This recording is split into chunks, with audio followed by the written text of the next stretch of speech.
Okay, so in this video we will talk about the second family of algorithms to do model-free prediction, which is called time difference learning. Same as before, we initially started with our MDP and we defined dynamic programming methods to actually derive an optimal controller, or actually to estimate a value function. And in cases that we don't have a model and we want to estimate a value function for a policy pi, in this lecture we will consider model-free prediction problems, and Monte Carlo was what we did in the last video, and time difference learning is what we will do in this video.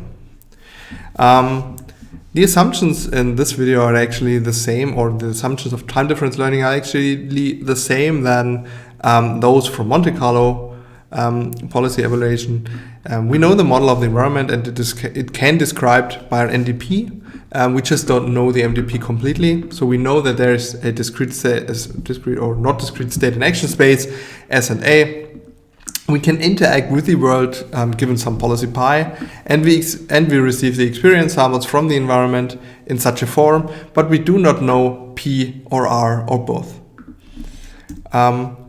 Now, in contrast to Monte Carlo policy evaluation or Monte Carlo learning, how we did it in the last week is time difference learning breaks down the episode and makes use of intermediate returns.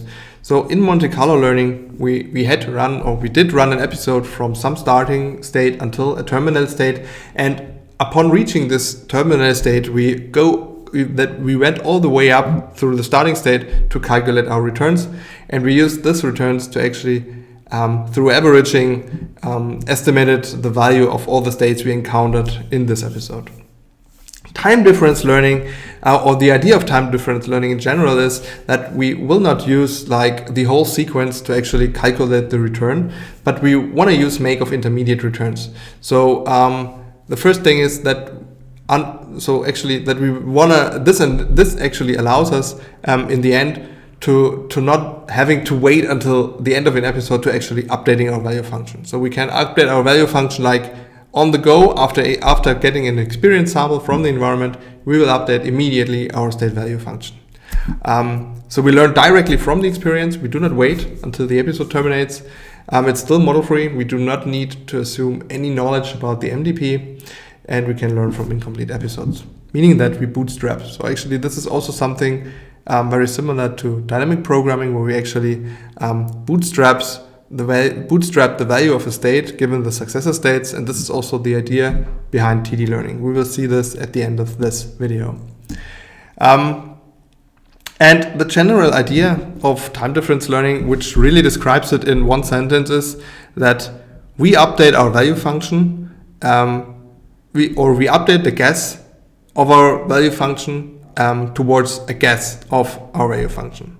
This is the basic idea, and it maybe becomes clear a little bit in the next slides. So what's the idea actually of time difference learning, or time difference zero policy evaluation? Zero means just one step. This also becomes clear at the end of this lecture. So the general idea of this bootstrapping and actually updating a value based on all these successor values, or like using the Bellman structure of the problem, was that we say, okay, the value function of S given a policy pi is defined by the reward that we get from the state in selecting an action of pi, plus the discounted reward of all the successor states. And the problem here is that we don't know the transition model, so we actually cannot calculate this thing, and this makes things complicated. But instead, if we sample the environment, what we've also seen in Monte Carlo policy evaluation, we receive experience samples. So we actually receive real transitions from the environment, and these real transitions have been defined, or we have seen that they look like this. So we actually are in a state, we select an action given a policy pi, and we receive a reward, and we see a next state. So this is actually what the environment interface gives us. And now, if you look how the update of this function looks like, and what we get here is, the question is, how can we actually use this sample to actually make use of this Bellman expectation update in here? And let's assume that that the reality is actually the transition that we observed. So this is actually real. So we actually observed the transition, and this was real. And the basic, and if we break this a little bit down, is to say, okay, so if this is the reality, we say, okay, the value of the current state, or this is something that hopefully follows also from your intuition right now, the value of this state that we have been in is nothing else than the reward we get for transitioning to the next state, plus the discounted reward of the discounted return of the next state. So this is actually, or the value of the state value of the next state. So this is actually what you have seen, and this is also what you expect, and this is actually also what should be satisfied at the end, because this is actually the breakdown of the Bellman equation. So the value of the current state is nothing else than the reward of the observed transition plus the discounted state value of the successor state. And if we actually use this, we can just use what we did in the last video. So in the last video we said, okay, the new estimate of our value function is the old estimate plus some step size times the target minus the old estimation. And how can we actually use this? So this is actually a little bit of what I actually did, or what I actually said. So our new estimate is the old estimate plus some step size. This is the target. So this is what we would expect as having our current state, the value of our current state. This is something that we would expect it to be. And this is actually what's our estimate. So this is actually what we thought it should be. And we want to update our new estimate a little bit towards our experience sample. So this is the idea of the incremental mean and the small update function towards the value function, in a one step look ahead fashion. So if you like build on top, or take this in consideration of what we did last video, where I think it made a little bit sense, or it made a lot of sense, but where we had actually the whole sequence and we broke it down, and then we introduced this incremental idea. What we just did here is we updated our value function incrementally after each episode, no problem at this point.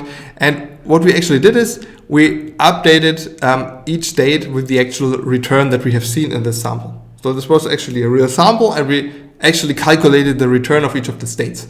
And we used this actual return to actually update our state value estimation a little bit in this direction.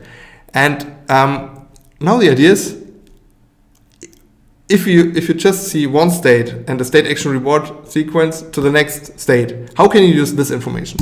And this is also fairly simple. So so on the left side you see the simplest version of the time difference learning algorithm, just TD0. How can you make use of this one-step transitions to actually update your state estimation value?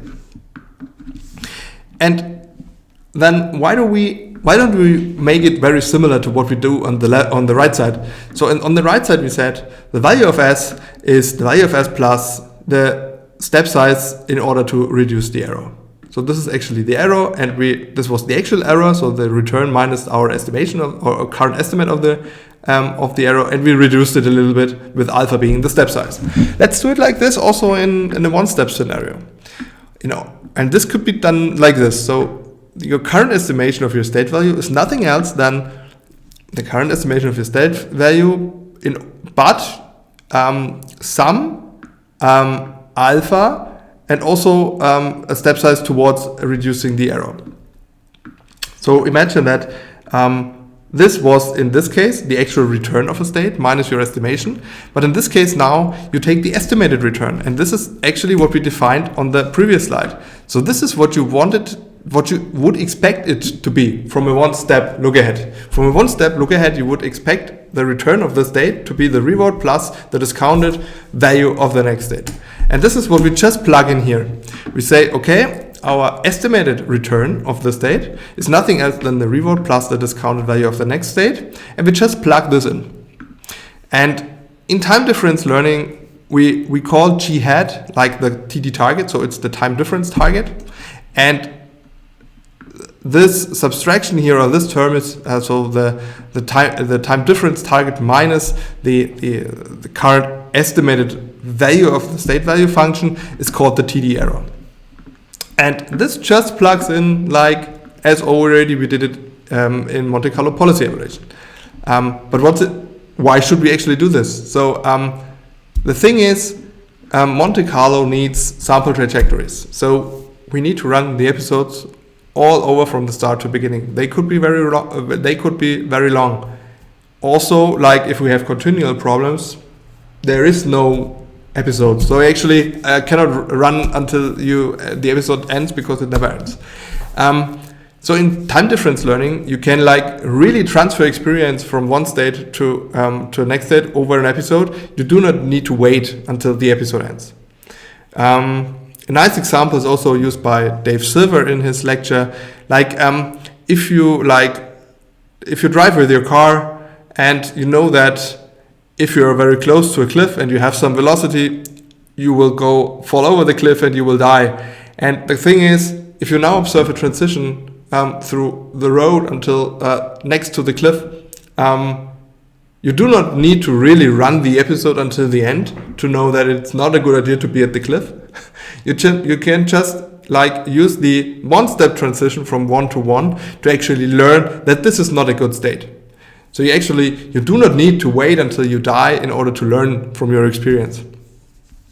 The second thing is, like if you have the idea, or you already know that you maybe put a cake in the oven and you took it too long or you make it too hot, it will burn.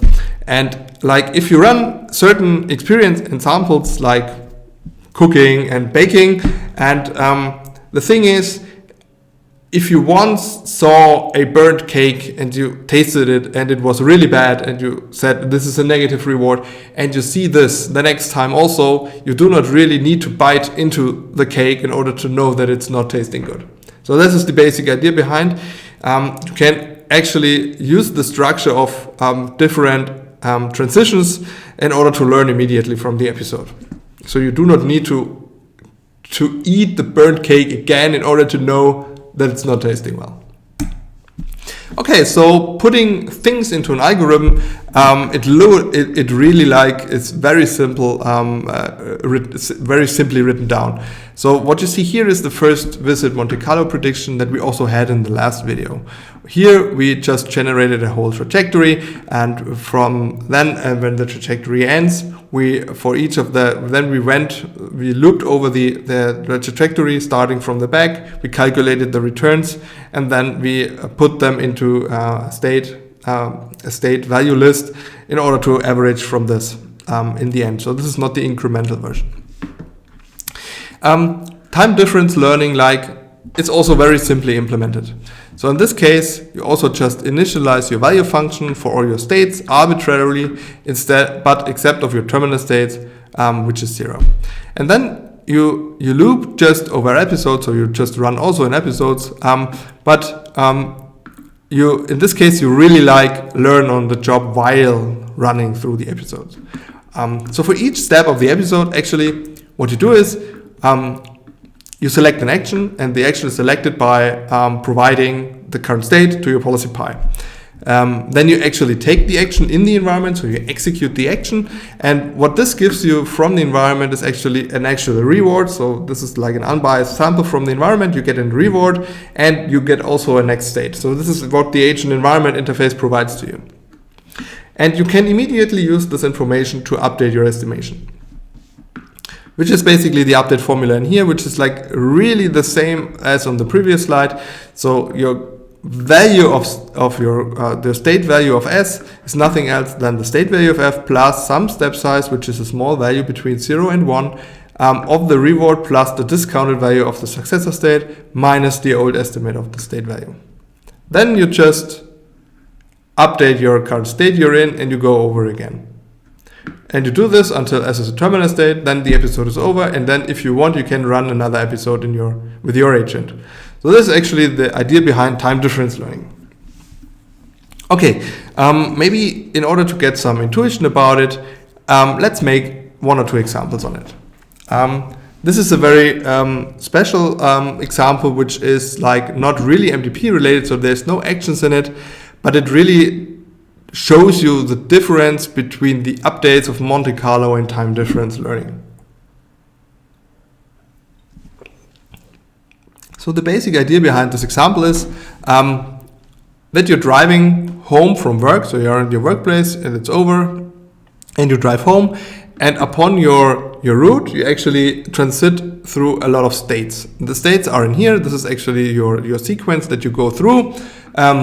There is no loops in it, so one state just leads to another state. There's no action that you can take. You can just drive, and there is an elapsed time that you keep track on. So actually, this is for a single. So this, what you see here, is the information of a single episode.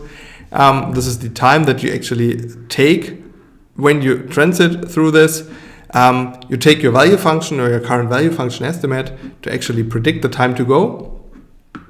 Because this is something, so you leave the office at Friday at 6, you see nothing, you say, okay, so I would say it's taking me 30 minutes to go home. And as you did not travel so much so far, so you look on your clock, 0 time starting from now, the predicted total time is also 30. And as you transit through the states, of course, this is also what you see. You reach your car. It also took you a lot because you need to take the umbrella, and you see, this is so much rain.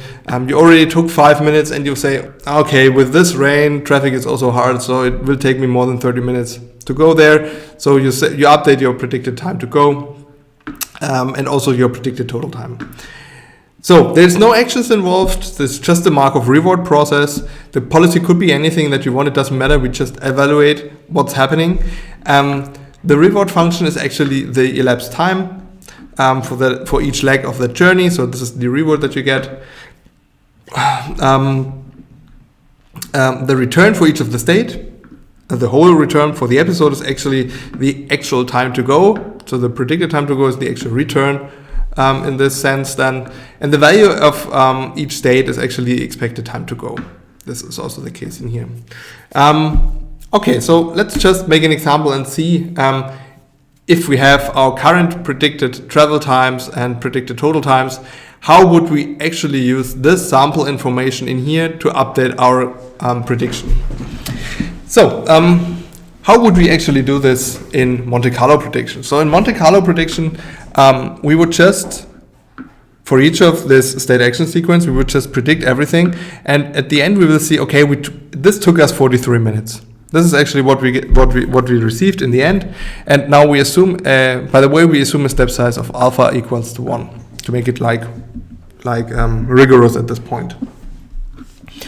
And the question is now, for each of these states, using the sample from the environment in here, how would you actually update your value function? So your predicted time to go, or your predicted total time at this point.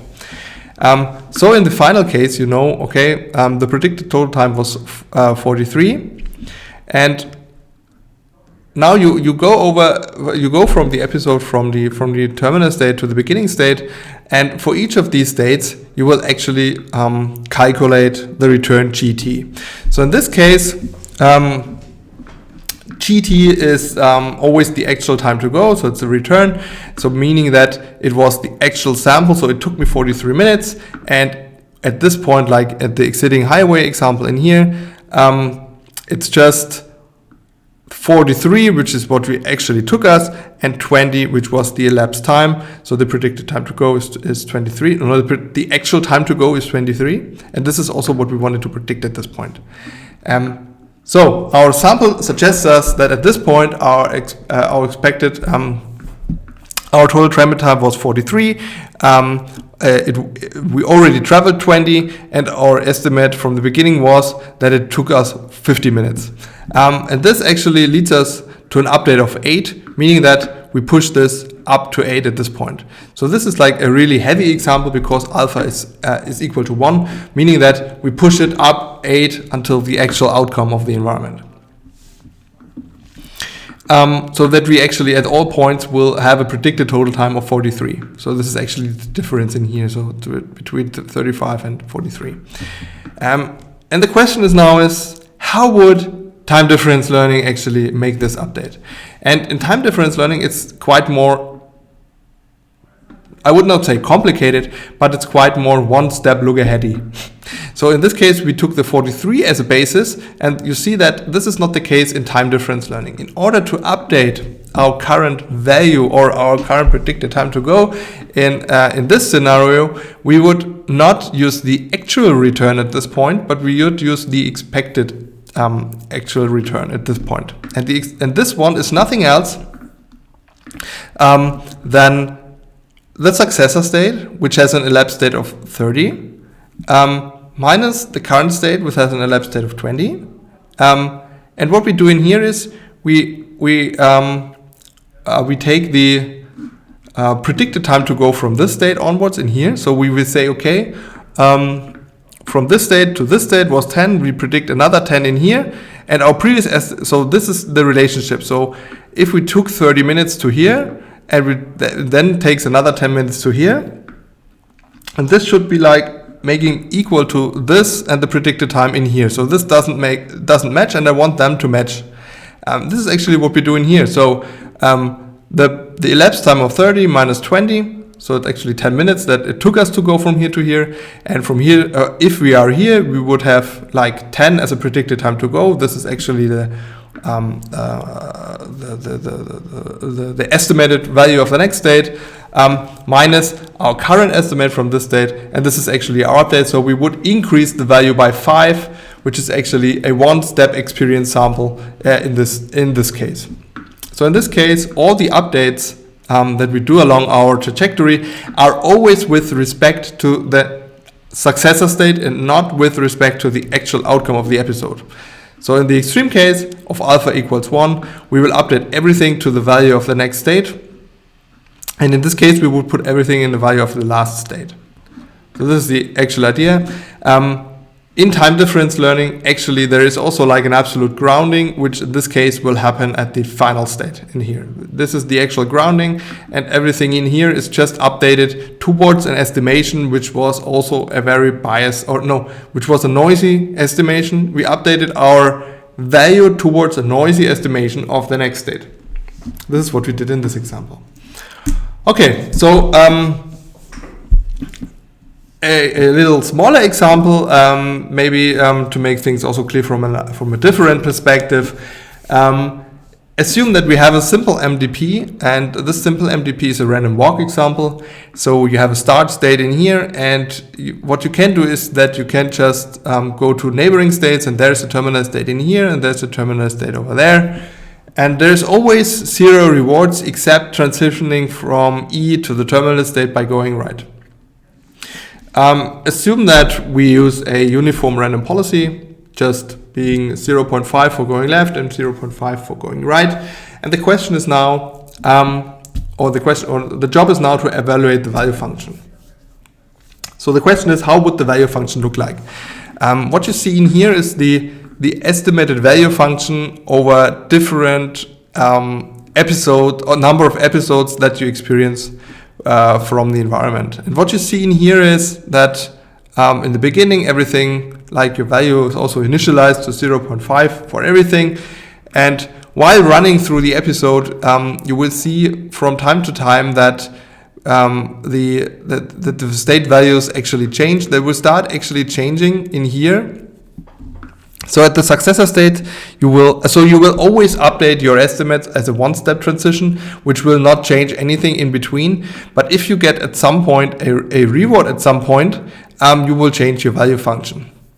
And you see that actually after 100 episodes, the estimated value from time difference learning is actually quite similar to that of to the true value function. I think the true value function would assign a probability of 70% over here and going like linearly towards E, because this has a larger value in here. Okay, and if you compare this actually in terms of sample complexity, so how good can you actually, or how well can you actually approximate your value function as a function of episodes that you will sample from the environment? By the way, this is a very common metric that we use in reinforcement learning. So we want to actually minimize the number of samples we draw from the environment in order to approximate a value function or a Q function well. And what you see here is the difference between the performance of Monte Carlo policy evaluation and TD learning. And what you see here is that Monte Carlo policy evaluation learns requires much more samples from the environment to actually approximate the value function well enough in comparison to time difference learning. Also, for both of these methods, you also have a hyperparameter, the step size actually, which is very similar to the learning rate in gradient descent. And what you see is like similar behavior than that you always see for training deep neural networks, for example. While this is not so simply being seen in here, it's like it becomes very clear in the time difference learning setup. So what you see is with a large learning rate of 0.15, you can like reduce the error with very few samples really quickly. So actually this goes down a lot, but at some point it plateaus or even gets worse a little bit. This is because you overshoot and you always update your target based on the samples, and you have the noise on your samples, and you will never actually reach the sweet spot. At the same point, if you use lower learning rates, for example, in here, alpha of 0.05, learning progresses much slower, but eventually will lead to a plateau that has also a very much lower root mean squared error on the estimated state values. So this is like what you've seen also. This is something that you also see in a lot of deep learning frameworks as well, and also the countermeasures that you know from deep learning frameworks also help. So what's commonly, or what you could easily do is you could start with a larger value of alpha, and you can decay alpha as in over the course of training as in other gradient-based algorithms. Okay. So you see that time difference learning is in general faster than Monte Carlo. So let's make a little bit side-by-side evaluation of these two. So actually both of them do the same. They sample the environment and they estimate a value function, but they do it differently. And the question is, how are they different, and which one should you prefer? The thing is, time difference learning can learn before or even without an actual outcome. So what you've seen is we have a one-step transition, and we use this one-step transition and learn from it and throw it away. This is actually what we can do. After each step in the environment, we can immediately update something, and we're done. This also implies that we can learn from incomplete sequences. So actually, if you run something and your simulator breaks down, you already have learned something. And it can also be used for continuing problems like card poll, where you actually have a very delayed or actually no return at all. So you just learn from examples and from estimations, and you do not need to terminate at some point. Meaning that Monte Carlo only works for episodic problems, and it always must wait until the end of the episode. You can also compare them with the backup diagrams that we have seen before. So in dynamic programming, the update function was always something related. So if you update your estimate of your current state, and in dynamic programming, you considered all the probabilities to all the successor states in order to update your state value function in here. So you bootstrapped it also. It required that you go sweeps over the tree, and for each of these sweeps, you considered all the successor points and the transitions to them. In contrast, in Monte Carlo, you didn't do these sweeps through the tree. You did these deepen your deep Sharpie trajectories, and you learn along this trajectory. And in time difference learning, you do something in between, because you actually bootstrap the value of your state. So you actually need to see this a lot more often, like the sweepy thing, but you do not do this deep dive into the tree. So you actually just take one transition and you learn from it, and then you go on here again and do this for the next state. What does this actually imply? Probably all of you know the bias variance trade-off, as you maybe discussed it in several machine or deep learning lectures, where it is about expressibility of your model and the available training data. We also have a bias variance trade-off in reinforcement learning, but we consider it a little bit differently. To maybe tell you on the job, and then we maybe get back to the word. So what we usually say is that Monte Carlo policy evaluation has a high variance, but it has a zero bias. What does this mean actually? It has a zero bias because the return that we use to update our value function is an actual sample. This sample is not biased because we actually have seen it. But it's very noisy. So actually to estimate the proper state value of an early state in the tree, it depends a lot to estimate the state value. We need to see many trajectories starting or actually having ST inside the trajectory. And so we will see a lot of different returns actually for early states in the MDP. But all of them have no bias. So all of them are actually samples from the environment, but we see a lot of variance in them. And of course we can actually average them if we draw a lot of samples, but it requires us to actually draw a lot of samples from them. So actually, however, what does this formally mean? It means actually that we have a good convergence behavior, even with function approximation, because we always have real samples from which we take the average. And also it's completely insensitive to the initialization because there is no bootstrapping involved. If you remember the pseudocode, in the beginning we always have to initialize our value function, and in Monte Carlo it was irrelevant because we actually do not refrain to the old value of our value function. We just always calculate it from scratch because we just look at the returns from the state and divide it by the visitation counter. So it doesn't matter how we initialize it. In time difference learning, in contrast, we always update the value function based on what we currently think is the value function of the successor state. And this makes it really critical how we evaluate them and this how we initialize them, and this also makes a really difference in practice. From another point of view, time difference learning has a low variance because we really take into account one-step transitions, and there is not that much variability in what we can see from one-step transitions. There is a state and there is successor states, and then I receive information from it. There will not be so much difference in the estimated returns that we get from there. However, our target that we actually calculate to do the error, or the error that we actually calculate from this target, is calculated with respect to a noisy target. And this makes our update actually biased. And this is actually something that will be problematic in practice.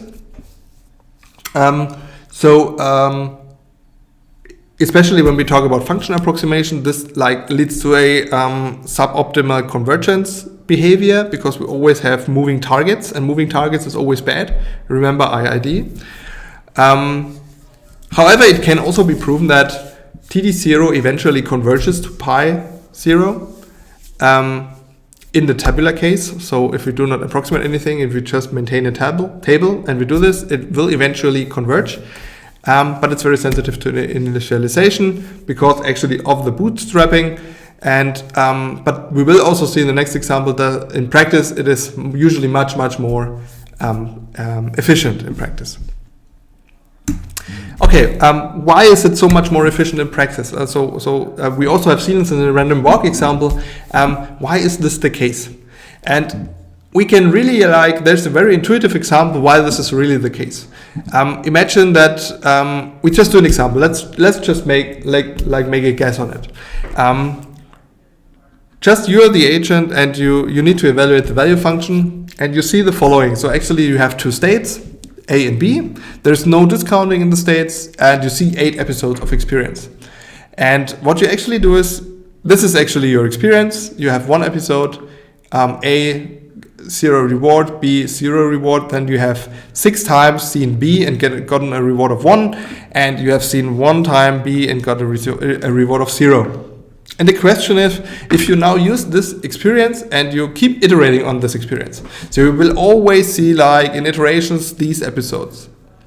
The question is, with this limited experience, how would you, to which value functions would you actually approximate the value function? So the question is, what is the value of A and what is the value of B? Maybe take a minute to think about it.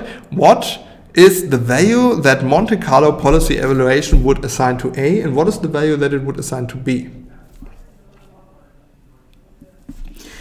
Okay, so as you know, Monte Carlo just keeps track of a visitation counter and just keeps track of the returns that I have seen in these episodes. So in this case, it's fairly simple. I have one episode where I have seen A. In this episode, I get 0 rewards, so the return is 0, so I would assume that the value of A is 0. On the other side, I have seen B 8 times, and in 6 of these episodes, I calculated a return for state B of 1, meaning that 6 over 8 equals to 0.74. So this is actually the value we would assign to over Monte Carlo policy evaluation. So now take a moment and think about how would the state values of A and B look like if you would apply TD learning.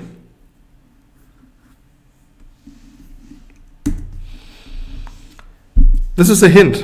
So this is actually something now I give you, which was actually not provided to you by the environment. So this is actually the MDP.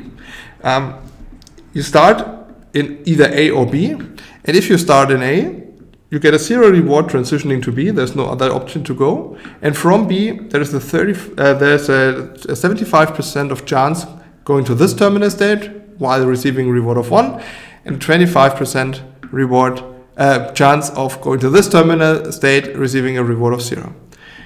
And now, if you have seen this, this is actually what you would come up with if you would run TD learning on it. TD learning says, through iterative iterations over the available knowledge and samples, it will converge to a value of B of 0.74, because this is actually the transition of B to the terminal state. But then it will see that there's a 100% chance, or only one sample with one of it, where I transited from A to B. Of course, in this trajectory, I didn't see any reward, but actually, when I saw A in an episode, I always saw B before we ended the episode. So this also means that the reward or the return of A is somehow connected to B. And actually, if you would run TD learning on this example, you will see that you approach 0.75 for B, and then also approach 0.75 for A afterwards. And the thing is, why this is the case, Monte Carlo policy evaluation actually converges to the solution that has the minimal mean squared error on the observed data, while time difference learning actually converges to the solution that has the maximum likelihood Markov model. So it fits a Markov decision process to the available data. And this is actually why TD learning is so much more efficient, especially in reinforcement learning, because time difference learning actually exploits the Markov property of the state space, and is hence also more efficient in Markovian environments. It's also maybe also in non-Markovian environments, but if they are really non-Markovian, usually Monte Carlo is the better way to go. But if you actually use a Markovian environment, time learning is something that converges much more quickly. Yeah. So also here there is like an example that you can also use to play around a little bit. I have the link also on the pages. This is here. What you can use is, this is the grid world that you actually have seen in the dynamic programming lecture as well. And what you can do is you can just run TD learning in here, and you see here that the agent just updates through running through the episode. It immediately updates your value function, and what you see is the greedy policy in here. You can also go faster, and then you actually see how TD learning approaches to the state value function in the end. So now there's not much variability in there. You can just go slow, and then you will see that he will evaluate all the episodes fairly well in this case. Okay. So some more remarks on that. I also promised you that there is like different variants of TD learning, and there is steps in between Monte Carlo and time difference learning. At some points we use the term TD0, and the idea behind TD0 is just to say, okay, I make use of one-step transitions through my environment, meaning that we have this single target of reward plus discounted value of the next state. So this means TD0, so our updates is based on these one-step things. You could also imagine that why couldn't you use, you can also say, okay, I will not use this single step example, but I will take more steps, like in order to get a better estimate of the actual return. In other words, if you already have been familiar to the bias and variance, what we talked about in the previous slides, you can trade a little bit of bias out in this case and add variance on top, meaning that you can like transform TD learning a little bit towards Monte Carlo learning. And if you like expect it to be TD infinity, this would actually be Monte Carlo in this case, because then in order to calculate the return or the target, you would just take the whole episode into account. So, and you can of course come up with different variants on it and taking one or two steps into account to actually calculate the estimated return GT. I also have put down the algorithm, makes it a little bit more complicated because you need a second loop to actually get the end step return inside here, but it's actually really similar to the usual TD learning or it's actually very similar to the TD learning example and makes it a little bit more looking like the Monte Carlo learning inside this loop. What I also would need to say at this point is that it's non-trivial to actually find the sweet spot between how many steps you should take into account to actually calculate your unbiased enough estimate of your return. So it would be another hyperparameter that you would actually need to account for. In this example, this is the same random walk example as you have seen in the beginning. The difference now is it's 19 states. And what you see here is the root mean squared error of your value function after taking 10 episodes of experience and actually using time difference learning with different step sizes. And what you see here is that in this case, the sweet spot would be an end step return of 4. Please always be aware of this is very limited experience in here. So approaching like more, and it also gets really quickly. So having a simulator and running the random walk example, like really it costs like literally nothing. So in this case with limited experience, meaning that sample efficiency in this case, the sweet spot would be with an end step of 4, but it is really something that you need to optimize for. In practice, you will see always the variant also in the future examples. You will always see something like or usually see something like the 0 variant. So you would always take immediate returns, immediate steps to actually learn from them. Okay, so how does this actually fit into each other? So we actually have seen that there is a way to define or actually transform time difference learning to Monte Carlo, and we have found different ways of actually solving such MDPs or actually estimating a value function. And it turns out that you can actually like come up with a unified view on that. And what we have also talked about was, for instance, the commonality between time difference learning and dynamic programming, where in both of them we actually do the bootstrapping thing. Bootstrapping in this case means that we're updating our state value from here depending on the one-step or n-step transitions into the next states. The difference between temporal difference learning and dynamic programming. Dynamic programming did this based on the information about the probability transitions, so it really calculates them towards the estimate of the value in here, having complete knowledge about these probability transitions, while time difference learning does the sampling step in contrast to dynamic programming. So it really samples the transitions, use this transition to do a one-step update, and did it like this. And we also have seen that if we like extend temporal difference learning and like come up with a different length or adding more depth into the update function, so taking more than one step into account, we really end up in Monte Carlo policy evaluation, where the ultimate depth of the update is the whole trajectory. So in bootstrapping, we iteratively update our value function towards the guess of the next value function, and in sampling, we sample the dynamics of the Markov decision process because we have no model available. So a little bit further reading on that. So always the question that arises from students is the intuition behind time difference learning, and is this really, is the convergence of time difference learning to the optimal value function really guaranteed? And there is a lot of work that actually has studied the convergence of time difference learning.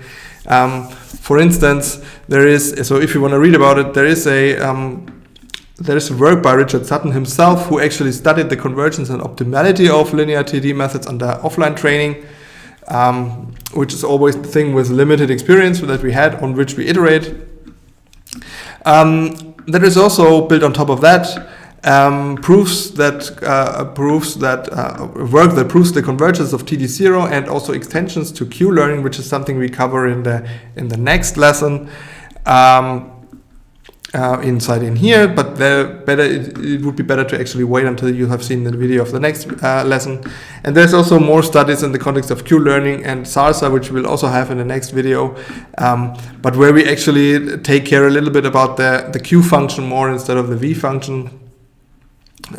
So to understand this ones, it's better to understand the model-free control problem that we will do in the next video. This is a really nice thing because it has also only 4 pages, so it's simple proof. If you really want to dig into it, you can just go through this literature, or you just believe that it's going to convert. Okay, so this is it for model-free reinforcement learning or model-free prediction. In the next video, we will talk about the control problem, where we actually come up with a new policy. So far, we only evaluated given policies and actually looked at the problem that we want to evaluate a policy and want to come up with the value functions for it. Yes.